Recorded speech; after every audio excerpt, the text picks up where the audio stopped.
BLO અંગે સંદેશ ન્યૂઝના અહેવાલની અસર થઈ છે અને 35,000 સહાયકો બીએલઓની મદદ માટે નિયુક્ત કરવામાં આવ્યા। બીએલઓને પડતી સમસ્યાને લઈને આ નિર્ણય લેવામાં આવ્યો। તમામ જિલ્લા કલેક્ટર કચેરી કક્ષાએથી ઓર્ડર આપવામાં આવ્યા છે, જેમાં નાયબ મામલતદાર ફાઝલ શિક્ષકની નિયુક્તિ કરવામાં આવી। ક્લાર્ક કક્ષાના કર્મીઓની સહાયક તરીકે નિયુક્તિ કરાઈ છે।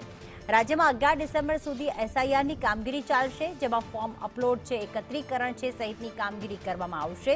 ત્યારે 35,000 સહાયકોની અત્યારે નિયુક્તિ કરવામાં આવી છે, જેમાં જે ફાઝલ શિક્ષકો હશે તેમને આ સહાયક તરીકે નિયુક્તિ કરવામાં આવશે। ક્લાર્ક કક્ષાના કર્મીઓની સહાયક તરીકે નિયુક્તિ કરવાનો આદેશ આપી દેવામાં આવ્યો છે। સંદેશના અહેવાલ બાદ ચૂંટણી પંચને અસર ચોક્કસ થઈ છે। ચૂંટણી પંચ દ્વારા સહાયકોની નિમણૂક કરવા માટે જિલ્લા કક્ષાએથી ઓર્ડર આપવા માટે સૂચના આપવામાં આવી છે।